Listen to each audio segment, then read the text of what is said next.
Number 1 বিশ্ব গড় দিৱস পালন কৰা হয় ক 22 অক্টোবৰ খ 22 ছেপ্টেম্বৰ গ 22 নৱেম্বৰ খ এইকেইটাৰ এটাও নহয়। এই অপশ্যন চাৰিটাৰ কোনটো অপশ্যন শুদ্ধ হ'ব? এই অপশ্যন চাৰিটাৰ শুদ্ধ অপশ্যনটো হ'ল অপশ্যন খ 22 ছেপ্টেম্বৰ।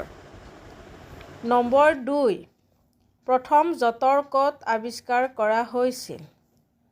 অপশ্যন ক ভাৰত, অপশ্যন খ চীন, অপশ্যন গ ৰোম, অপশ্যন ঘ ইংলেণ্ড। এই অপশ্যন চাৰিটাৰ শুদ্ধ অপশ্যন কোনটো হ'ব? এই অপশ্যন চাৰিটাৰ শুদ্ধ অপশ্যনটো হ'ল অপশ্যন ক ভাৰত। নম্বৰ 3 বৰ্তমান পৃথিৱীৰ আটাইতকৈ দৰিদ্ৰ দেশ কোনখন? ক জিম্বাবৱে, খ ভাৰত, গ হেইটি, ঘ বুৰুণ্ডি। এই অপশ্যন চাৰিটাৰ শুদ্ধ অপশ্যনটো হ'ল অপশ্যন ঘ বুৰুণ্ডি। নম্বৰ 4 অসমৰ জিলা কেইখন? ক 34খন, খ 28খন, গ 29খন, ঘ ওপৰৰ এটাও নহয়। এই অপশ্যন কেইটাৰ কোনটো অপশ্যন শুদ্ধ হ'ব? এই অপশ্যন কেইটাৰ শুদ্ধ অপশ্যনটো হ'ল অপশ্যন ক 34খন। নম্বৰ 5 কোন চনত ময়ূৰ চৰাইক ৰাষ্ট্ৰীয় চৰাই স্বীকৃতি দিছিল?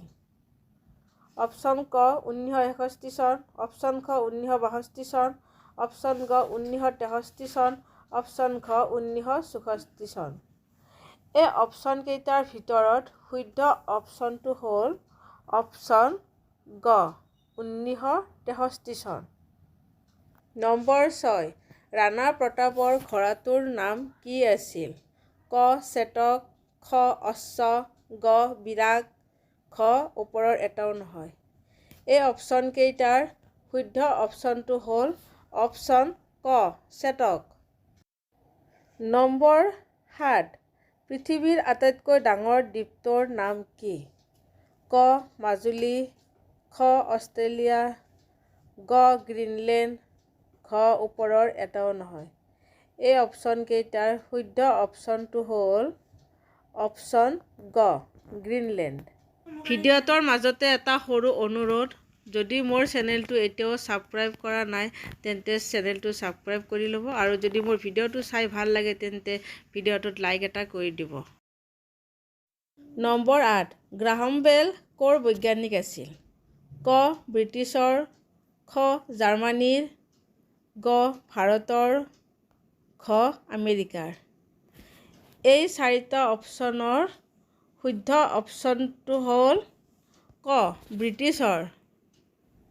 নম্বৰ 9 কোন বছৰত অসমত ৰাষ্ট্ৰীয় খেল অনুষ্ঠিত হৈছিল? ক 2002, খ 2004, গ 2005, ঘ 2007। এই অপশ্যন কেইটাৰ কোনটো অপশ্যন শুদ্ধ হ'ব? এই অপশ্যন কেইটাৰ শুদ্ধ অপশ্যনটো হ'ল অপশ্যন ঘ 2007। নম্বৰ 10 অসমৰ কোনখন চহৰত এছিয়াৰ সৰ্ববৃহৎ শুকান মাছৰ বজাৰ আছে? অপশ্যন ক টংলা, খ জাগিৰোড, গ ধুবুৰী, ঘ গোৱালপাৰা। এই অপশ্যন চাৰিটাৰ ভিতৰত শুদ্ধ অপশ্যনটো হ'ল অপশ্যন খ জাগিৰোড। ইমান পৰে আপোনালোকে মোক এইখিনি সময় দিয়াৰ বাবে আপোনালোকক বহুত বহুত ধন্যবাদ। আকৌ এটা নেক্সট ভিডিঅ'লৈ আপোনালোকক লগ পাম। আজিলৈ বিদায়।